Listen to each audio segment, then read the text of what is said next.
नमस्कार, आपण पाहतात कटू सत्य लाईव्ह न्यूज। चॅनलवर नवीन असाल तर चॅनलला सबस्क्राइब, शेअर, लाईक, कमेंट करून महाराष्ट्रभरातील नवनवीन बातम्यांसाठी बेल आयकन दाबायला विसरू नका। इधर जैसे ही गुजरात के 40 जजों की प्रमोशन लिस्ट पहुंची, सुप्रीम कोर्ट के चीफ जस्टिस ने दिया झटका। प्रमोशन के बाद हो गया जजों का डिमोशन। गुजरात के जजों की नहीं हो पाई चांदी, दिल्ली में बैठे बड़े मालिक को लगा एक और बड़ा झटका। गुजरात के 40 जजों का क्यों हुआ डिमोशन? राहुल गांधी को सजा सुनाने वाले जज के साथ जो हुआ जानेंगे तो हैरान रह जाएंगे। इसीलिए कहते हैं सुप्रीम कोर्ट जब तक है तब तक तानाशाही नहीं चलेगी। इधर जैसे ही गुजरात के 40 जजों की प्रमोशन लिस्ट पहुंची, सुप्रीम कोर्ट के चीफ जस्टिस ने दिया झटका। प्रमोशन के बाद हो गया जजों का डिमोशन। गुजरात के जजों की नहीं हो पाई चांदी, दिल्ली में बैठे बड़े मालिक को लगा एक और बड़ा झटका। गुजरात के 40 जजों का क्यों हुआ डिमोशन? राहुल गांधी को सजा सुनाने वाले जज के साथ जो हुआ जानेंगे तो हैरान रह जाएंगे। इसीलिए कहते हैं सुप्रीम कोर्ट जब तक है तब तक तानाशाही नहीं चलेगी। इधर दिल्ली में बैठे बड़े मालिक प्लान पर प्लान बनाते रह जाते हैं और जैसे ही मामला उधर सुप्रीम कोर्ट में पहुंचता है, सारी बाजी अपने आप पलट जाती है। इस जज को शायद अब तक बड़े मालिक ठीक से पहचान नहीं पाए। ये वही जज हैं जिन्होंने अपने पिता के फैसले को भी पलट दिया था। जब से डीवाई चंद्रचूड़ सुप्रीम कोर्ट के चीफ जस्टिस बने हैं, तब से लगातार वो ऐसे काम किए जा रहे हैं कि सरकार भी हैरान है। सुप्रीम कोर्ट के चीफ जस्टिस कितने ईमानदार और कितने अच्छे व्यक्तित्व के इंसान है, इसको आप इस बात से समझ सकते हैं कि डीवाई चंद्रचूड़ ने 2 बार अपने पिता जस्टिस वीवीआई चंद्रचूड़ के फैसले को ही पलट दिया। जस्टिस डीवाई चंद्रचूड़ के नाम अनगिनत ऐतिहासिक फैसले दर्ज हैं।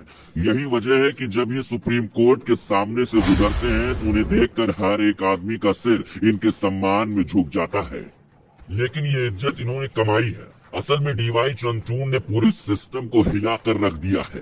किसी भी तरह से दिल्ली में बैठे बड़े मालिक की मनमानी नहीं चल पा रही है। इस बार भी उन्होंने बहुत ही जबरदस्त फैसला सुनाया, जिसको सुनने के बाद आप भी उनके लिए तालियां बजाने लगेंगे। बात जजों के प्रमोशन से जुड़ी हुई है।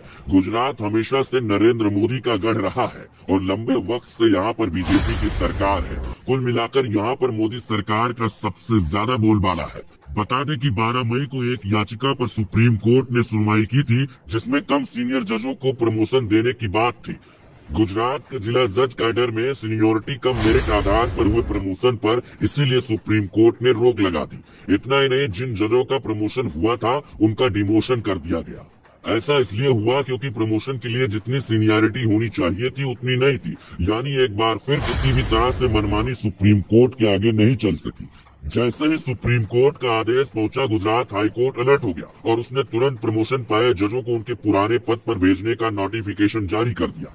यही वजह है कि जजों के प्रमोशन पर विवाद थमने का नाम नहीं ले रहा है। हालांकि अब इस मामले में अगले महीने फिर सुनवाई होगी, जिसके बाद तय हो सकेगा कि आगे इन जजों के साथ क्या होगा।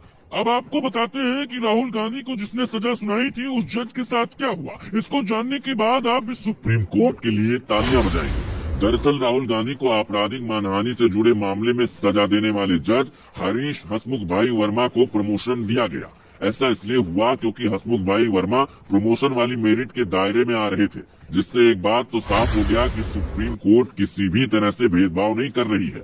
लेकिन जिस तरह से बाकी के 40 जजों को झटका लगा है, उससे विवाद आगे भी बढ़ सकता है। लेकिन बड़े मालिक को एक के बाद एक बड़े झटके लगना वाकई में सुप्रीम कोर्ट की दिलेरी को दिखाता है। 40 जजों का जिस तरह से प्रमोशन रोक दिया गया, उस पर आप क्या कहना चाहेंगे? पात्रा निर्भीड सत्य अर्थात सर्वसामान्यांचे व्यासपीठ, आपल्या सर्वांच्या हक्काचे चॅनल कटू सत्य लाईव्ह न्यूज। धन्यवाद।